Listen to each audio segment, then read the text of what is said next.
Welcome back to the channel, everyone. Destined Rivals booster boxes at $350 a pop. Do you listen to all the talking heads and buy now, or do you wait for a better entry point? Well, we're going to talk about a hack that'll help you make that decision for you, and we're going to teach you all about it today on PokeMarketLab. All right, let's start talking about dollar cost averaging. I know it sounds fun. It sounds just like a blast. Trust me, hang on there in the video, hang in there. It's going to be longer form video. It's going to be informational, but this is what separates the people who are truly into this versus the people who just want a hype driven video to tell them what to buy. This is the kind of stuff that's going to make you successful. This is what separates people from making money and making wealth. And I hope you know the difference. And if you are serious about this hobby, stick around. If you're serious about this hobby, hit that sub button, subscribe, leave a comment, hack this algorithm. And if you're really serious, you should be checking out Sleeved TCG. It is a Discord community with tons of tips and tricks and bypasses and in-stock notification alerts. But PokeMarketLab, there's a ton of free Discords that do the same thing. But they aren't free. They use affiliate links, which give a small kickback if you make a purchase with that link. Those links take time to go through those URL redirects, and you are up against bots. You do not have time. So for the cost of a couple cups of coffee, Sleeved gets you direct links, fast, gets you into the checkout, and get you out of there and get product at MSRP. No guarantees, but it is the only way I've been getting MSRP product for about the last 6 months now. So check it out. Link in the description below. Let's talk about dollar cost averaging. Dollar cost averaging is a methodology. It's an approach to investing. And this is true. This originates from the stock market, and it's a way of kind of averaging your cost out for a product over a period of time. But it's not just that. It's how do I approach this hot market where we have some products like Destined Rivals and even Prismatic where we can't seem to get a good entry point, right? So I don't want to wait just for a good entry point. I want to have some exposure to that product. But what happens if it gets cheaper in the future? So this is the closest thing, like I said at the intro, the closest thing to a hack that there is. It's a method of, hey, I'm going to nibble at this product instead of backing the truck up. I'm going to nibble at it, even at current prices, and I'm going to keep some capital on the sidelines in case I get a better entry point. That's really what it is at the end of the day. So you're trying to, if you're going to buy a lot of a set over a period of time, whether that's sleeve booster packs, boxes, whatever it is, if you spread that out and kind of keep some capital aside, it's a great way to help yourself deal with the emotional investing side of things. We are all emotional investors. Myself, seasoned investors in the Pokemon hobby, everyone has to deal with this kind of stuff at the end of the day. How do we deal with our emotions, the FOMO of missing out, the regret of missing out, the regret of not buying more product? All that stuff, this is what helps with that. So dollar cost averaging here on the screen here, you can kind of see a quick dashboard I threw together. The DCA is an investment strategy where you buy a fixed dollar amount of an asset at regular intervals, regardless of the price. So for the folks like are out there, hey, they're listening to the talking heads, buy Destined Rivals at any price, no matter what. Okay. Yes, that's true. That's going to pan out if you're in this for a long period of time. And as I've said before, I'm concerned that there are a lot of people who intend to do that who aren't really going to be here. And again, what happened to the people at Surging Sparks who were buying $100 ETBs, hoping and knowing that that was going to continue to go up in price, and who are now upside down? There are people holding Surging Sparks ETBs. And again, I can sit here and say that was stupid to begin with. But again, there's a lot of people who are new at this, who assume the market could do no wrong, Surging Sparks specifically, because it's a fantastic product, that it was a surefire bet, and they're upside down on their products now. And again, are they going to be able to hold on that product and hold on to it for a few more years for it to recover and appreciate in value again? That's a tough sell. And again, I think in this kind of market where it seems like it can only go up, I hope that situation with Surging Sparks gives every specifically investor pause to say, no, that's not necessarily the case. Even on a good product like that, this is not just a journey together situation, or even like a Twilight Masquerade situation where it's solid set, but we're seeing an influx of ETBs that are helping depress some prices there. So again, you got to separate the wheat from the chaff regarding sets. They're not all going to perform the same. Some of them can handle this supply influx to the market. Destined Rivals, Prismatic. We saw Prismatic Bundles dip a little bit and recover. We even saw that spill over a little bit into ETBs, a little bit of drop below $100. But again, the demand comes flooding in. Those sets can handle it all day. So what dollar cost averaging really allows you to do is get some small exposure to the upside. And we're going to show some examples here in a second, but also minimize that downside risk. Okay. So again, in a situation of destined rivals, we're going to focus on destined rivals today because I think it's the one everyone's thinking about in relation to.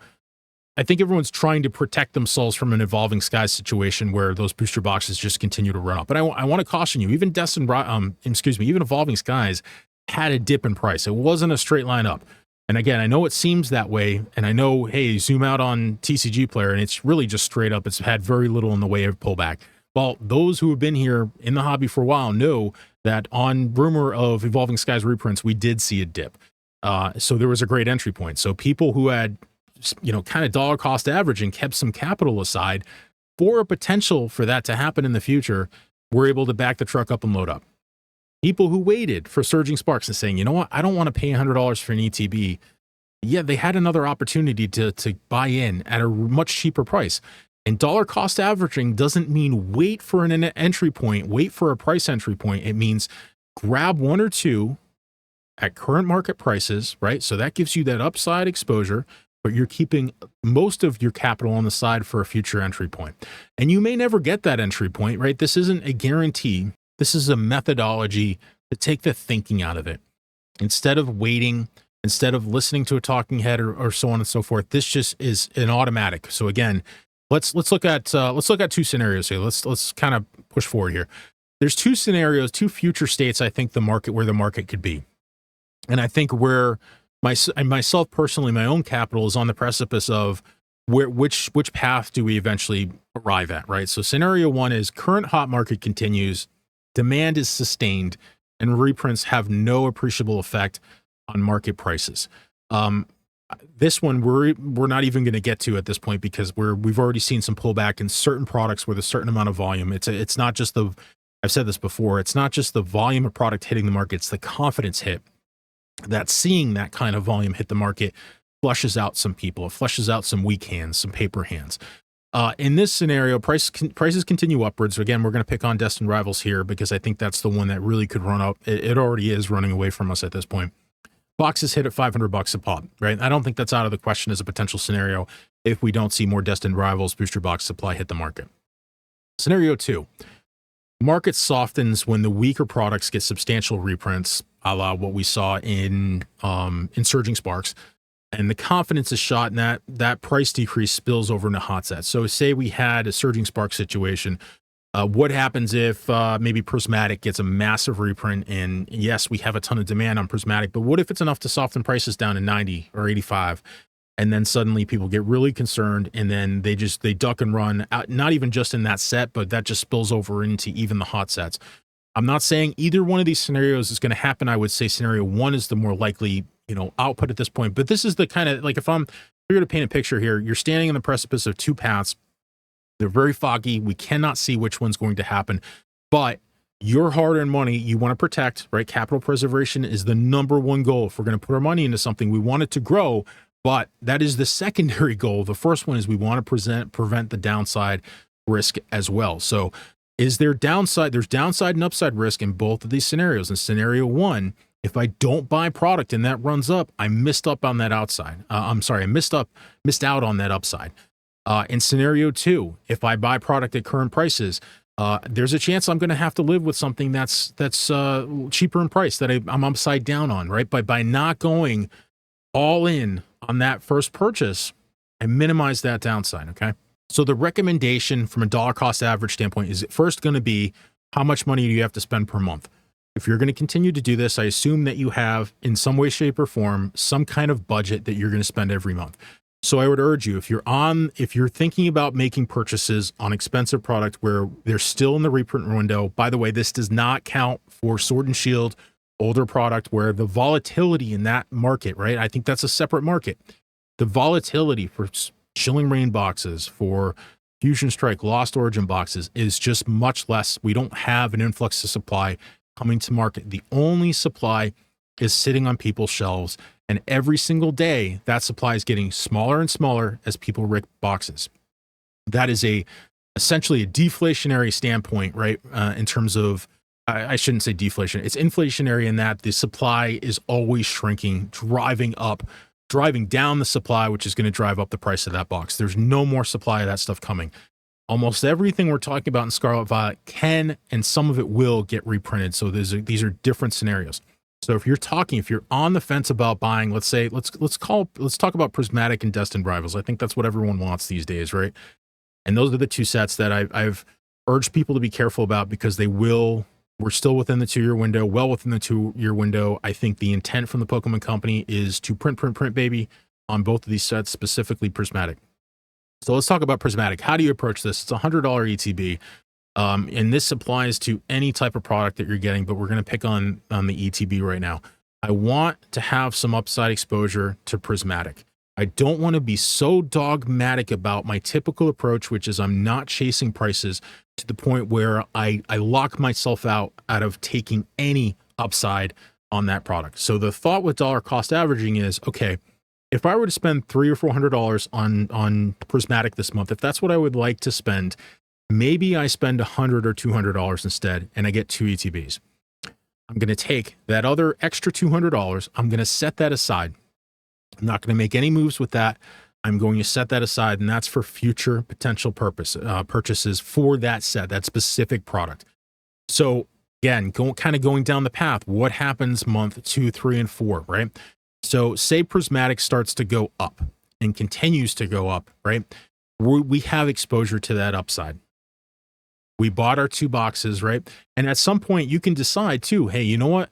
This is going to continue to go up. I'm going to put the rest of that money in and make some purchases, right? This is completely up to you. I would advise that you make the plan that you're going to buy 25 to 50% of what you would totally buy for that month in terms of product, and you set that other money aside and you wait for that opportunity to back the truck up. If we get a dip in Prismatic Evolutions in subsequent months, then that capital is already set aside for you to make that purchase in. The goal here is to take the total average of your cost of that product. So 100, say again, you're purchasing Prismatic that first month at $100 a box. That's your average. It's $100 per box, right? If you have a buy-in opportunity, even at $90 or $85, whatever you end up getting, maybe you get a deal. Maybe we see a slight softening. We've seen a little bit of drop below $100. You buy a little bit more. And you're slowly over time bringing that average down. And I want to be clear about this. This is not a guarantee. You may never have an opportunity to grab Prismatic boxes below $100 again. It may run up and out of again, it may run away from you. I'm not saying this is a guarantee, but by doing that, getting that first box or 2, and maybe even consistently doing that for a few months, that gives you that upside exposure. And it minimizes your downside exposure. It doesn't eliminate it, right? This is great because it's right down the middle. It gives you exposure, but doesn't eliminate the risk. It's reducing both sides of that equation. And what that does is it really comes down, the benefit here is from an emotional standpoint.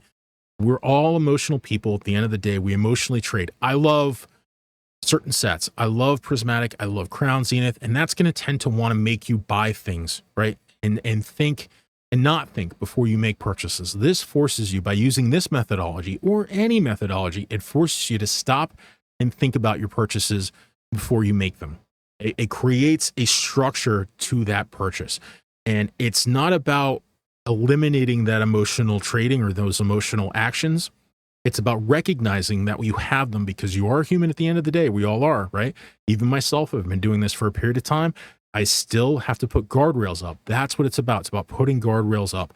And it's a great feeling when you made a decision to buy a box or 2 at this price, not go all in, but you bought a box or 2 and that price starts to go up, and there's some regret saying, hey, yeah, I didn't go super deep and I didn't back the truck up, but I'm sticking to my guns. I'm sticking to my methodology. And in that case, again, it's working for you in both cases. And no matter how many times I say it to people and I argue with people, and there's so many people, so many talking heads out there saying, buy Destined Rivals, you can't go wrong, it's going to run away from us. I can't tell you how many times people have said that, and then prices drop and we have opportunity.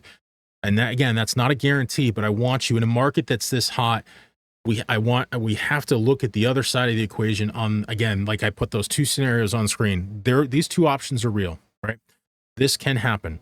And I want you to understand that when you're here, especially if you're new, this seems like it's going to go on forever. It's not. It's not going to go on forever. We can argue about what's going to happen 6 months to 6 years from now. I can guarantee you if you're in this for the next 5 years, you're going to appreciate a product that you're upside down on. And that's why you have to have an approach, because until you go through that, until you buy something and then suddenly it drops and you have that oh crap moment where I just spent, again, look at Destined Rivals to pick on it again, $300+. Even if you make $30 an hour, that's 10 hours of your time, man, that you just dumped into a cardboard box to put on the shelf that is upside down. You'd have to sell it at a loss now. And that's bad feels. And which is why it's so damn important to make sure the money that you're using for this, and I should have said this at the outset of the video, is hobby money, that you're not in debt, that any 401k match that you have, you are taking full advantage of. You're maxing out your contributions to retirement accounts. All that traditional stuff has to be in place before you do this hobby stuff. This is fun. This is extra at the end of the day. And again, this is why dollar cost averaging is so powerful, because again, it's not a guarantee, but there's nothing else I found to give someone in terms of an approach that gives you a little bit of both. It's like a little bit of having your cake and eating it too.